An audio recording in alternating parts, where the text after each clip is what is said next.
Hi friends, EPF ನಲ್ಲಿ balance check ಮಾಡೋದು ಹೇಗೆ ನೋಡೋಣ ಬನ್ನಿ. ಮೊದಲಿಗೆ EPF ಅಂತ ಸರ್ಚ್ ಮಾಡಿ, ನಂತರ ಎಂಪ್ಲಾಯೀಸ್ ಪ್ರೊವಿಷನಲ್ ಫಂಡ್ ಅಂತ ಬರುತ್ತೆ.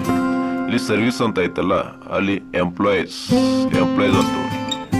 ನಂತರ ನೋಡಿ ಮೆಂಬರ್ ಪಾಸ್ಬುಕ್ ಅಂತಿದೆ, ಜಸ್ಟ್ ಮೆಂಬರ್ ಪಾಸ್ಬುಕ್ ತಗೊಳ್ಳಿ, ಬಂದ್ಬಿಡುತ್ತೆ ನೋಡಿ. ಈ ಸೈನ್ ಇನ್ ನಿಮ್ದು UNA ನಂಬರ್ ಏನಾಯ್ತಲ್ಲ, UNA ನಂಬರ್ ಎಂಟ್ರಿ ಮಾಡಿ. ಹಾಗೆ ನೀವು ಲಾಗಿನ್ ಮಾಡೋ ಟೈಮಿಗೆ ಒಂದು ಪಾಸ್ವರ್ಡ್ ಇಟ್ಕೊಂಡಿರ್ತೀರ, ಆ ಪಾಸ್ವರ್ಡ್ ಅಂತ ಜಸ್ಟ್ ಎಂಟರ್ ಮಾಡಿ. ನಂತರ ಕ್ಯಾಪ್ಚ್ ಇದೆ, ಕ್ಯಾಪ್ಚ್ ಕರೆಕ್ಟ್ ಆಗಿ ನೋಡಿ ಏನಿದೆನೋ ಹಾಗೆ ಎಂಟ್ರಿ ಮಾಡಿ. ನಂತರ ಸೈನ್ ಇನ್ ಮಾಡಿ. ಸೈನ್ ಇನ್ ಮಾಡಿದ ನಂತರ ಓಪನ್ ಆಗುತ್ತೆ ನಿಮ್ಮ EPF ಪೋರ್ಟಲ್. ಬಂತು ನೋಡಿ, ಟೋಟಲ್ ಇದೆ. ಇದು ಏನಿದೆ ಟೋಟಲ್ ಎಂಪ್ಲಾಯರ್ಸ್ ಸಮಥಿಂಗ್ ಅಮೌಂಟ್ ಇದೆ. ಯಾರ್ಯಾರ್ದು ಹೆಂಗಿರುತ್ತೋ ಸರ್ವಿಸ್ ಮೇಲೆ ಅಮೌಂಟ್ ಬರುತ್ತೆ. ಇದು ನೋಡಿ ಎಂಪ್ಲಾಯರ್ ಶೇರ್ ನೋಡಿದ್ರ. ಹಾಗೆ ಬನ್ನಿ, ಇಲ್ಲಿ ಪಾಸ್ಬುಕ್ ತಗೊಳ್ಳಿ. ಪಾಸ್ಬುಕ್ನಲ್ಲಿ ನೋಡಿ ಡೀಟೇಲ್ಸ್ ಬರುತ್ತೆ. ಟೋಟಲ್ ಬ್ಯಾಲೆನ್ಸ್ ಅಂದರೆ ಎಂಪ್ಲಾಯ್ ಅಂಡ್ ಎಂಪ್ಲಾಯರ್ ಕಂಟ್ರಿಬ್ಯೂಷನ್ ಎರಡು ಸೇರಿ ಟೋಟಲ್ ಬ್ಯಾಲೆನ್ಸ್ ನೋಡಿ. ಕೆಳಗೆ ನೋಡಿ ಮಂತ್ ವೈಸ್ ಇದೆ, ಮಂತ್ ವೈಸ್ ಎಷ್ಟು ಕಟ್ಟಿದ್ದಾರೆ ಅಂತ ಡೀಟೇಲ್ಸ್ ಇದೆ ನೋಡಿ. ಮಂತ್ ವೈಸ್ ಯಾವ ತಿಂಗಳು ಕಟ್ಟಿದ್ದಾರೆ, ಎಷ್ಟು ತಾರೀಕು ಕಟ್ಟಿದ್ದಾರೆ.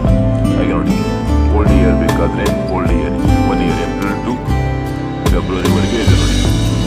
1 ಇಯರ್ ಪೂರ್ತಿ ಇದೆ ಡಾಟಾ, 1 ಇಯರ್ ಡಾಟಾ ಇದೆ. ಹಾಗೆ ನೀವು ಪಾಸ್ಬುಕ್ ಡೌನ್ಲೋಡ್ ಸಹ ಮಾಡ್ಬೋದು ನೋಡಿ. ಜಸ್ಟ್ ಡೌನ್ಲೋಡ್ PDF ಅಂತಿದೆ, ಜಸ್ಟ್ ಕ್ಲಿಕ್ ಮಾಡಿದ್ರೆ ಈ ರೀತಿ ಪಾಸ್ಬುಕ್ ಡೌನ್ಲೋಡ್ ಆಗುತ್ತೆ. ನಿಮ್ಮ ಬ್ಯಾಂಕ್ ಪಾಸ್ಬುಕ್ ಯಾವ ರೀತಿ ಇರುತ್ತಲ್ಲ, ಸ್ಟೇಟ್ಮೆಂಟು ಅದೇ ರೀತಿ ಬಂದಿರುತ್ತೆ.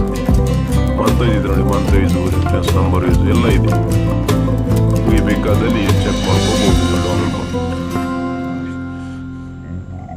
ನೋಡಿ. ಪ್ರೊಫೈಲ್ ಇದೆ ನಿಮ್ಮದು, ಯಾವ ರೀತಿ ಏನಿದೆ ಎಲ್ಲ ಚೆಕ್ ಮಾಡ್ಕೋಬಹುದು ನೋಡಿ. ಹೇಗಿದೆ ಟೋಟಲ್ ಅಮೌಂಟ್ ಎಲ್ಲ ಬರುತ್ತೆ.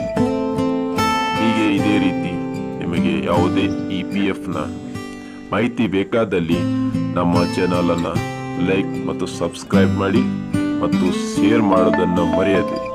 ನಿಮಗೆ ಯಾವುದೇ ಮಾಹಿತಿ ಬೇಕಾದಲ್ಲಿ ಕಮೆಂಟ್ ಸೆಕ್ಷನಲ್ಲಿ ಕಮೆಂಟ್ ಮಾಡಿ ತಿಳಿಸಲು ಸೂಚಿಸಲಾಗಿದೆ.